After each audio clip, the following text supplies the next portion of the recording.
네, 안녕하세요. 자, 오늘은 상가 임차인의 권리금 회수 청구권을 말씀을 좀 나눠보겠습니다. 자, 우리가 지금까지 상가 임차인의 대항력 우선 변제권, 그 다음에 기간 보장할 수 있는 갱신 요구권 이런 중심으로 해서 지금 이야기를 쭉 나눠왔는데요. 권리금 회수 청구권도 상당히 이제 상가 임차인을 위해서 굉장히 중요한 그런 제도라고 할 수 있습니다. 사실 상가 임차인을 이제 보호하기 위해서는 상가 임차인의 어떤 영업이 이제 원활하게 될 수 있도록 또 상가 영업 과정에서 투자했던 그 투자금을 또 잘 회수할 수 있도록 이렇게 이제 입법 조치를 해둘 필요가 있지 않습니까? 그런데 그 투자금 회수라고 하는 그 부분에서 이 상가 그 임차인의 권리금 회수 청구권이라고 하는 것은 굉장히 중요한 부분이 있거든요. 그런 의미를 가집니다. 자, 예를 한번 들어보겠습니다. 만약에 우리가 주인이 바뀌어서 바뀐 주인한테 기간 이런 것들 임대차 보증금 이런 것들을 이제 보장하는 그런 장치가 대항력이고, 그다음에 경매 들어갔을 때 또 일정 순서를 가지고 임차인의 권리, 배당 순서 이런 부분을 지위를 가지는 것이 이제 우선 변제권 부분 아니겠습니까? 그리고 갱신 요구를 통해서 지금은 10년이죠. 10년 동안 안정적으로 이렇게 영업을 할 수 있는 이런 부분이라면 권리금 회수 청구권이라는 게 이제 왜 필요할까? 라고 이제 생각을 하실 수가 있는데, 그거는 많이 잘못된 생각이죠. 왜냐면은, 만약에 예를 들어서, 영업을 하다가, 영업이 만약에 2년 단위로 해서 영업을 하다가, 5번 갱신해가지고 10년 동안 영업하면 되지 않느냐, 이렇게 생각하실 수가 있는데, 그게 아닌 것이, 영업 2년 하다가 만약에, 더 이상 운영을 할 수 있는 여건이 안 되는 경우가 있잖아요. 그러면은 장기간 이제 계획을 하고 갱신 요구를 계속해서 최소한 10년 정도 계획을 하고 투자를 했던 부분들을 회수할 수 있는 방법 이런 부분이 필요하거든요. 만약에 그게 그 상황에서 권리금 회수 청구권이 없다라고 하면은 갱신 요구를 못 하게 되면 그만두고 나가야 될 수밖에 없는. 그 다음에 다른 임차인을 들여서 이런 부분들은 그냥 임대인, 건물주의 어떤 선처를 받을 수밖에 없는 그런 상태가 되지 않습니까? 그러니까 당연히 이제 그런 갱신 요구권에 관계없이 갱신 요구권과 별개로 이 권리금 회수 청구권이라고 하는 것은 사실은 의미를 가지는 거거든요. 그리고 또 10년 동안 갱신 요구를 통해서 10년 동안 영업을 잘 해왔던 또 임차인들도 이게 권리금 회수 청구권 나중에 끝나고 나서 어쨌든 마무리할 때쯤에 남아있는 시설이라든지 고객 관계 이런 부분이 분명히 잔존하고 있지 않습니까? 그런 부분을 다 고스란히 두고 하나도 못 챙기고 그냥 몸만 나갈 수밖에 없다라고 하면은 임차인 입장에서는 굉장히 어떤 부족함을 느낄 수밖에 없어요. 그런 분명히 이제 어떤 돈으로 환산할 수 있는 분명한 가치임이 분명하거든요. 그런 고객 관계나 물적 시설 이런 것들이. 그런데 이제 그런 부분의 보장은 권리금 회수 청구권이라고 상가 권리금이라고 하는 그 부분을 보장해 주지 않으면 하기가 어려운 겁니다. 그래서 그런 부분에서 이제 굉장히 의미가 있는 권리고 그런 의미가 있음에도 불구하고 2015년이나 돼서야 그 권리가 이제 드디어 이제 이 법 제도안으로 처음으로 들어오게 된 겁니다. 그래서 굉장히 저는 2015년 상가 임대차 보법, 상가 건물 임대차 보법 개정을 저 부동산 관련해서는 굉장히 역사적인 입법이라고 저는 생각을 합니다. 그만큼 그동안의 어떤 수건 사업이었거든요.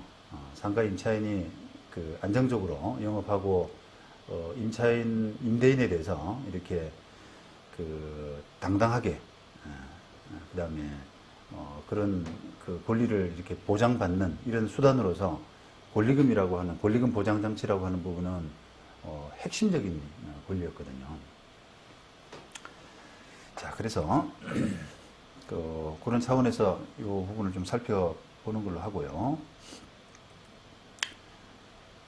자, 우선 입법을 좀 보시면은 상임법 10조 3 권리금의 정의부터 좀 보실게요. 권리금이란 임대차 목적물인 상가 건물에서 영업을 하는 자 또는 영업을 하려는 자가 영업시설 비품, 그 다음에 거래처, 신용, 영업상의 노하우, 상가 건물의 위치에 따른 영업상의 이점 등 유무영의 재산적 가치의 양도 또는 이용 대가로서 임대인, 임차인에게 보증금과 차임 이외에 지급하는 금전 등의 대가를 말한다라고 정의하고 있고요. 이게 예전부터 이제 권리금 분쟁은 쭉 있어 왔기 때문에 그 판례에서 이렇게 형성된 그런 개념들을 입법에 이렇게 반영을 했습니다. 권리금 계약이란 신규 임차인이 되려는 자가 임차인에게 권리금을 지급하기로 하는 계약을 말한다라고 하고 있고요. 그 다음에 지금 권리금 회수 청구권의 의의라고 해서요. 10조의 4에 보시면은 임대인은 임대차 기간이 끝나기 6개월 전부터 임대차 종료 시까지 다음 각 호의 어느 하나에 해당되는 행위를 함으로써 권리금 계약에 따라 임차인이 주선한 신규 임차인이 되려는 자로부터 권리금을 지급받는 것을 방해해서는 안 된다.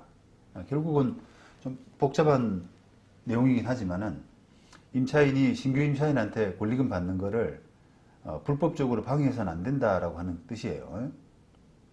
그 다음에 이제 10조 요 1항 각호 여기에는 이제 단서가 예외 사유가 달려 있고요. 그리고 임대인이 이런 그 1항을 위반해서 임차인에게 손해를 발생하게 한 때는 그 손해를 배상할 책임이 있다라고 했고요. 그 권리금 회수 청구권, 권리금 회수 청구권을 침해하는 그런 행위되죠. 그런 행위에 대해서는 임대인에게 손해배상 의무를 부과시킵니다. 그 다음에 그 손해배상 액수는 신규 임차인이 임차인에게 지급하기로 한 권리금과 임대차 종료 당시의 권리금 중 낮은 금액을 넘지 못한다. 이렇게 규정하고 있어요. 자, 이 연역은 2015년 5월에 상임법 개정을 통해서 권리금 회수 청구권이 도입이 됐는데요. 이 도입되기 이전에는 권리금 보호를 위해서 아무런 그 제도적 장치가 없었습니다. 자, 보통 이 권리금 규모를 어느 정도로 보냐라고 하면 이게 뭐 정확하지가 않아요. 사실은 이게 뭘 따져볼 수가 없는 권리금 규모라는 게 통계를 만들거나 뭐 이렇게 할 그게 법 제도 외적인 어떤 권리였기 때문에 이걸 어떻게 따져볼 수가 없는데 그냥 대략 그 어림잡아서 한 33조 정도가 된다고 이렇게 조사가 된 게 있습니다. 그래서 어쨌든 이게 뭐 얼마이든 간에 어마어마한 그 가치잖아요. 그래서 이런 권리금 그 거래 이런 것들이 엄청난 규모의 시장이고 또 이거 관련해서 분쟁도 아주 빈번하게 발생을 해왔습니다.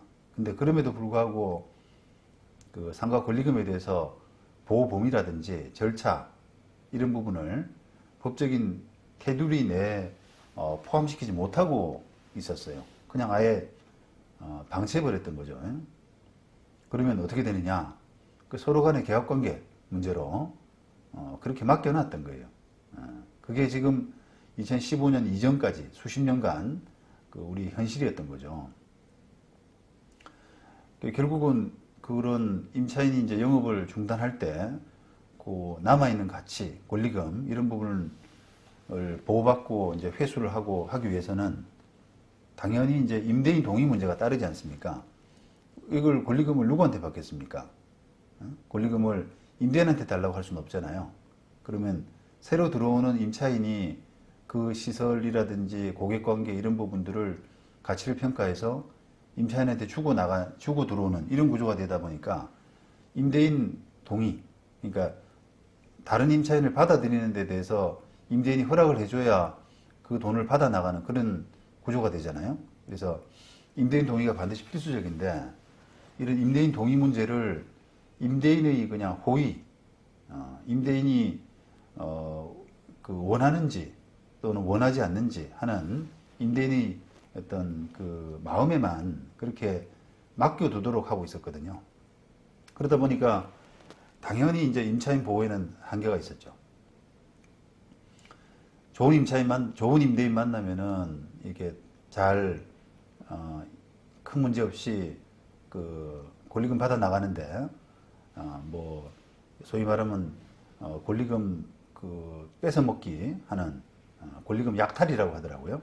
그 권리금 약탈을 하는 그런 임대인, 이런 임대인을 만나게 되면은, 보장을 하나도 못 받고 그냥 나갈 수밖에 없는, 그런 이제 위험에 노출되는 거죠.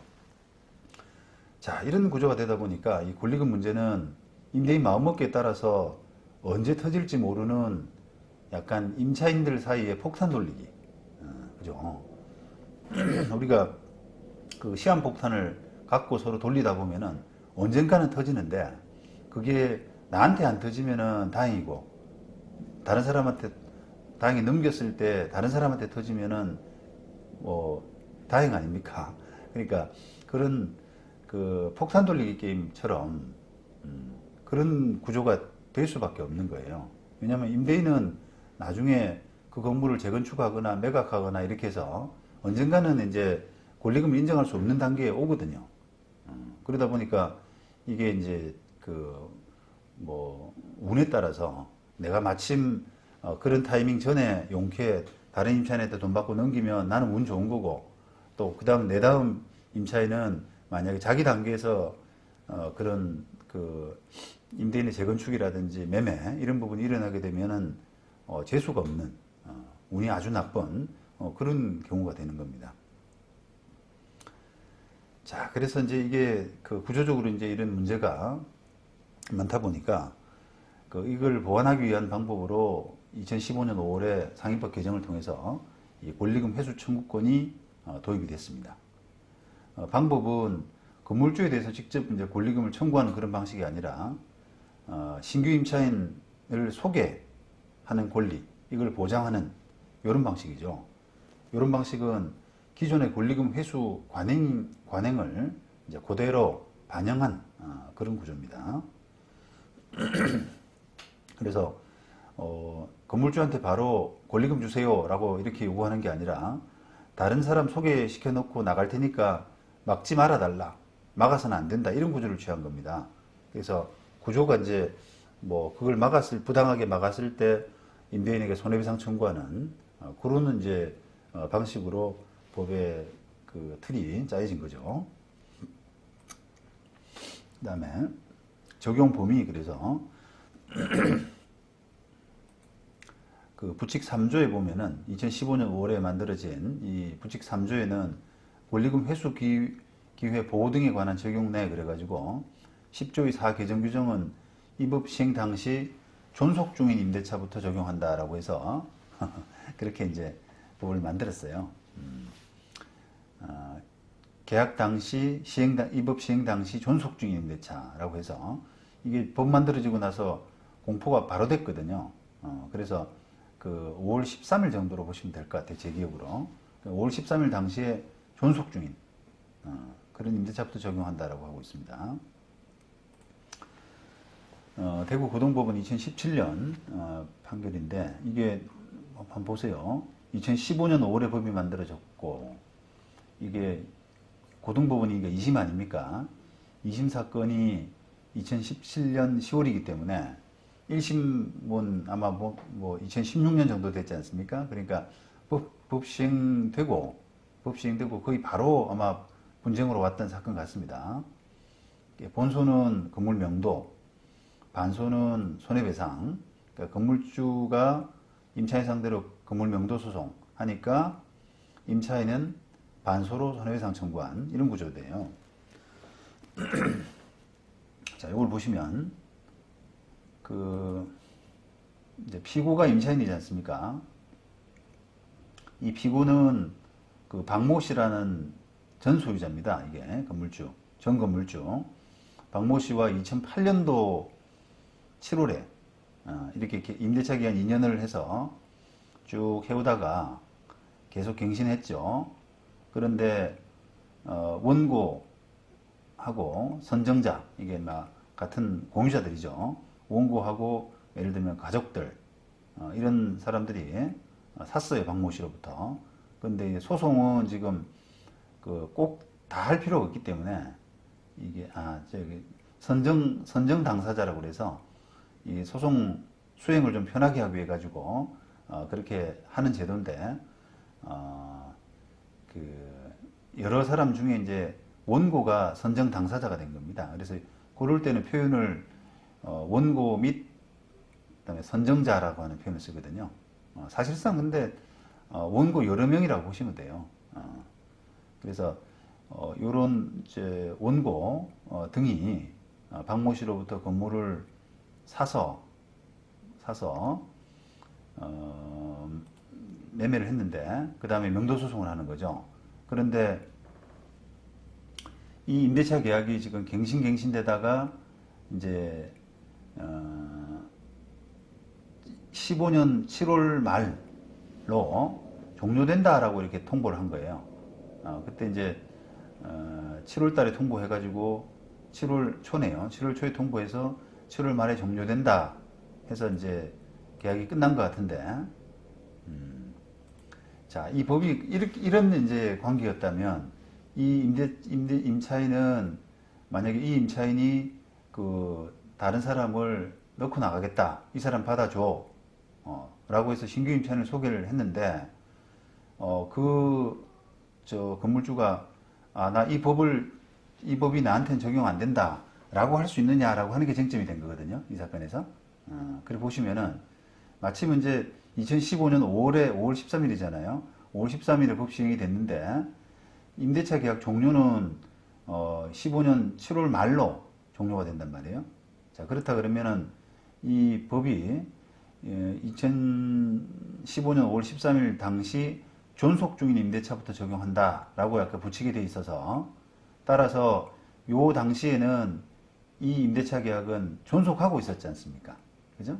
이게 아까 종전 건물주와 처음 임대차 계약 통해서 그 이후에 원고 등이 소유권 취득하면서 승계했고 하는 그런 과정을 통해서 15년 5월 당시에는 임대차 계약이 존속 중이었거든요. 그러니까 임차인은 이 권리금 회수 청구권을 나한테 적용된다, 보호된다, 나는 보호된다 라고 주장할 수 있다라고 하는 그런 취지예요. 맞아요? 자, 이제 만약에 이게 하면 좀 보시면은 이 이제 여러 사건, 이 임대차 상인법이 이제 개정된 지가 얼마 안 됐기 때문에 이 여러 가지 쟁점이 있을 수가 있는데, 이 보세요. 2008년도 7월에 시작했으면 이 벌써 이제 몇 년 했습니까? 15년 7월까지 이렇게 갔으니까 9, 10, 11, 12, 1, 2, 3, 4, 5 거의 9년을 했잖아요. 그죠? 9년을 했거든요. 그러니까 그런 임대인 입장에서는, 원고 입장에서는 그런 이야기도 할 수 있을 거예요. 이 당시 갱신요구권 보호되는 기간이 5년에 불과한데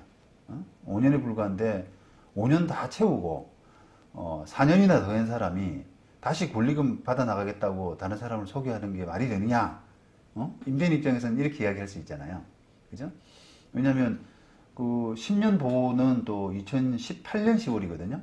그러니까 그 뒤에 이제 법이 개정돼서 10년으로 늘어난 거지.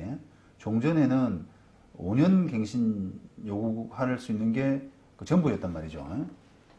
그래서 임대인 입장에서는 이제 그런 항변도 5년 채운 사람, 이 임차인은 5년 채운 사람이기 때문에, 소위 다 써먹은 사람이기 때문에, 그 권리금 회수 청구는 없다라고 이렇게 항변할 수도 있겠는데, 그것도 역시 이제 지금 그 뒤에 대법원 판례 대법원 판례가 나와서, 갱신요구권 보장과 권리금 회수 청구권과는 전혀 별개다. 그러니까 5년을 다 채웠든 또 지금은 이제 10년이죠. 10년을 다 채웠든 관계없이 그거는 그대로 보장받는 것이고, 다 채운 사람이라도 권리금 회수 청구권을 통해서 다른 신규 임차인 이렇게 그 권리금 받아 나가는 그런 권리에는 전혀 문제가 없는 것이다. 당연히 가능하다. 이런 판례가 지금 나와 있거든요. 근데 그렇게 이제 생각할 수가 있는 원고 입장에서는 그런 주장도 아마 했을 것 같아요. 근데 이제 제가 여기서 설명드리는 부분은 이제 법의 적용 범위, 부칙 관련해서 이 법 시행 당시 존속 중인 임대차부터 적용한다라고 하는 부분 관련해서만 제가 이제 발췌를 했기 때문에 요것만 지금 보이는 겁니다. 다 이렇게 갱신요구 보장된 사람도 뭐 권리금 보호 대상이냐라고 하는 부분은 뒤에 좀 소개시켜 드릴 예정입니다.